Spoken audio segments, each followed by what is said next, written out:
Welcome to our Cybersecurity Awareness Month education session. My name is Ryan Smith. I'm president of RLS Consulting, and I'm here today to help you learn a little bit more about cybersecurity. And with today's topic, we're going to talk about cybersecurity in business. Today, we're going to dive into what kind of things drive cybersecurity practices for your business, what are the common threats and legal requirements that you might run into, and then some of the other factors that come up that are really important to know about because this is determining what your business should do and might have to do to protect itself. So first, as far as common threats go, there are a lot of different ways that you can be attacked, but some of the ones that people need to really be aware of come in the forms of crimes of opportunity. These ones are particularly surprising to businesses because these really don't involve you being a target. And a lot of businesses think that they're small enough to not be attacked, but really because attackers are using highly automated and simple AI-based types of attacks now, it's very easy to have these crimes of opportunity. So this could be as simple as scanning across the internet, looking for ports that are exposed to the rest of the world.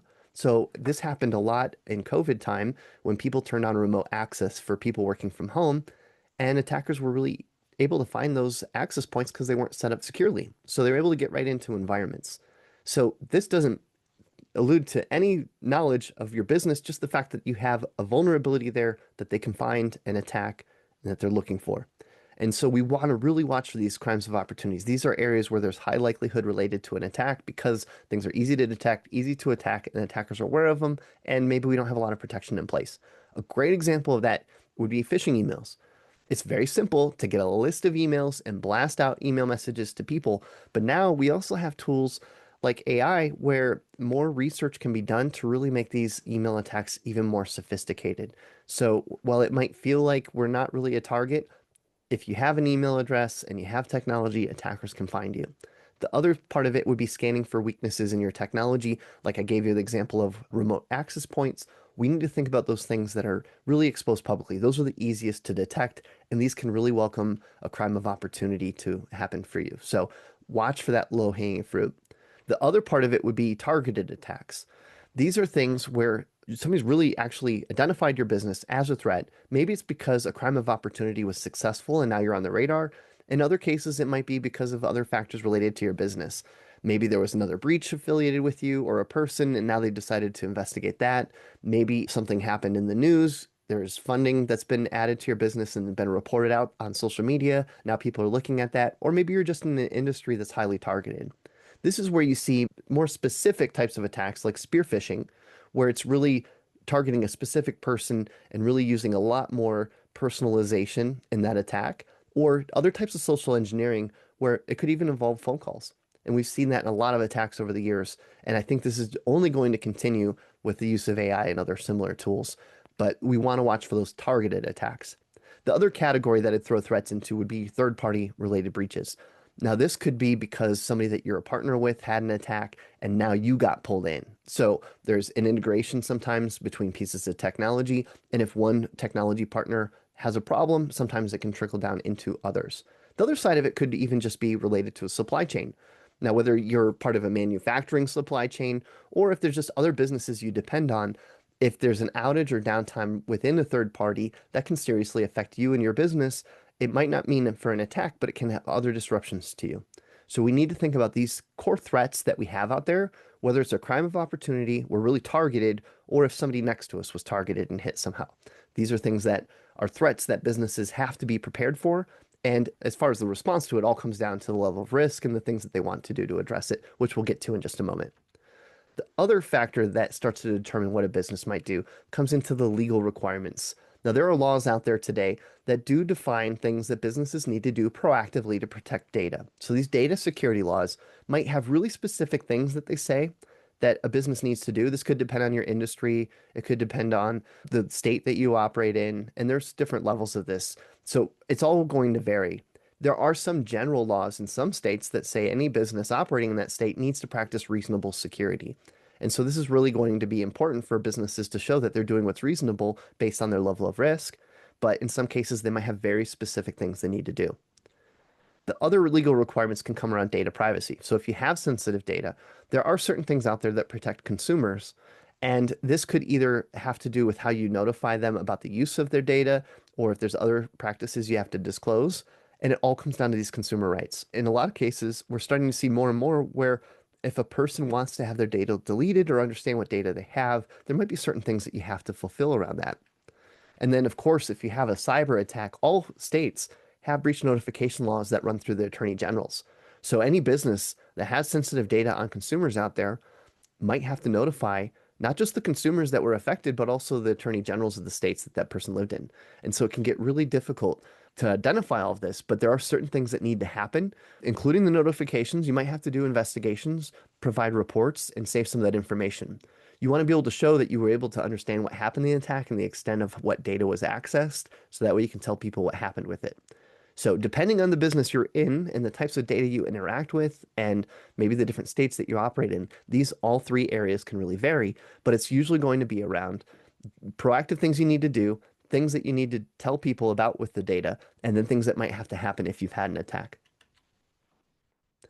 Now, there are a few other things that we see also drive really what businesses need to do beyond just the threats and legal requirements. Some of it just has to do with things like having cyber insurance. So to get cyber liability insurance, you might actually have certain standards you have to meet for general practices. And you really have to make sure that you're doing everything that you say, because if you get an insurance policy and they find out that you weren't doing things that you were supposed to, then you might not get a claim fulfilled. So it's going to be really important to have those minimums addressed. And that's another factor that's driving it for businesses. The other part is third parties.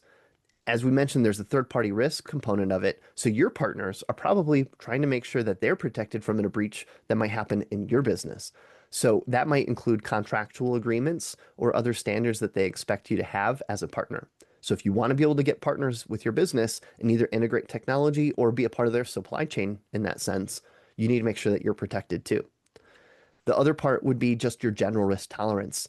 So you might have some of these requirements, but maybe you decide because of the level of business that you run, you have a certain status that you want to maintain with your level of risk, or maybe you're working to stay above what the bare minimums are asking you to do to actually do more to protect your business and your clients from cyber attacks. So this is really going to depend on your appetite for risk and the different things that you can do to help protect yourself where you are accepting some risks. Now, as a business, you have to accept risk at some point. Otherwise, we wouldn't be able to communicate with people outside of our organization, exchange money, or interact with data and technology. So there's always going to be some level of this. We just need to figure out where within an individual business where that lies. And those are another factors that could be determining what your business is actually implementing. So there are a few common practices that are worth knowing about that really kind of come into play as businesses start to address all of this. One of the first things that they do is begin to understand the risks. In one of the earlier videos, we talked about some of the ways to measure risk. This has to do with the likelihood factors and impact factors related to our areas of risk. So that's one of the practices a business needs to understand. Look at all of the technology, all of the processes, all of the places where data might be stored, all of these areas where they have different technology dependencies, for example, and start to understand those factors related to it so they can identify where the highest areas of risk are and why. This is going to determine what things they might do. They might also have different legal requirements, so it's a matter of getting all of that together and figuring out all of the legal requirements they have. From there, then you can start to develop your policies and procedures. And these are just documents that say what you're going to do and how you're going to do it. But it's basically your rule book for how you're going to address all of these things. And sometimes you need that to be able to show some of these other third parties what you're actually doing. Or if you had a breach and now you're under one of these laws, you might have to show that you were actually doing stuff. So this is your proof that you're actually doing these things. Now, it's one thing to have it written, but you actually need to implement this stuff. And so that's where a lot of the work comes in, is turning on these different settings, turning on these different security practices, educating users, and all the things that go into it. So it's one thing to talk the talk, but you also have to walk the walk too. So that's where the implementation piece comes in. The next piece comes down to being able to respond to incidents. So you have all of these things in place, you've addressed your risks as best as you can. As you're continuing along, there's day-to-day things that businesses will end up doing, but part of it is being prepared to respond at any point that something goes wrong. This includes some of the things that you might have to do that are part of those obligations to notify people that a breach happened. It might be certain things that have to happen to make sure that the threat actor doesn't get back in or to understand the extent of the damage. And so you need to be poised and ready to respond quickly. The faster you can respond, the better. So it's really important to make sure that that's really dialed in. And that's a really critical part for what businesses have in place. And then businesses repeat this stuff. So every year they have to go back through, and as technology changes, as their environment changes, their business grows, legal requirements might change, your cyber insurance might change. All of these things warrant you to go back through, reassess your risks, determine if there's any new changes to your requirements, update your policies and procedures. You probably have to implement new things based on any changes that are made, and there's certainly ongoing things that you have to do. And then, of course, you continue to watch and respond if anything goes wrong. But this is a cyclical process that every business falls into. And it's really important for employees to understand this because this is what's driving a lot of the things that you're having to do here. And this is why your business has to do this. So a certain amount of it has to do with your risk tolerance and things that you just want to do to protect your business and make sure it can grow and be functional and do the right things by your clients. But the other side of it is too, there are some things that are driving this from a legal perspective that they just have to do. And so hopefully this helps you understand some of the things that you might be seeing put in place, and it might help you understand why you have some of the processes around things like adding new technology where there feels like a lot of hoops to jump through. The other thing I'll say, just to kind of close this up too, when we talk about cyber risk, one of the things that we look at is a scale between efficiency and security. When we have a highly efficient system, we have information easily accessible to anybody, but we can't really operate in that sense because, well, anybody could get access to that information. But if we start to secure it, we go more towards the opposite side of that scale. We could have things so locked down that we can't actually get anything done. So somewhere we need to decide where our business wants to accept risk, and that's where risk tolerance comes into play. But the reason why I bring that up is because as we implement security, we're moving from efficiency, and that's why it affects a lot of people. Cybersecurity is a change management challenge. And so understanding some of the reasons why these things are being done and the types of things that they have to do will help you understand why your business is doing the things that they're doing. So hopefully that helps as you look at the things that your office is implementing and as we continue through these lessons to help you learn more about how you can help.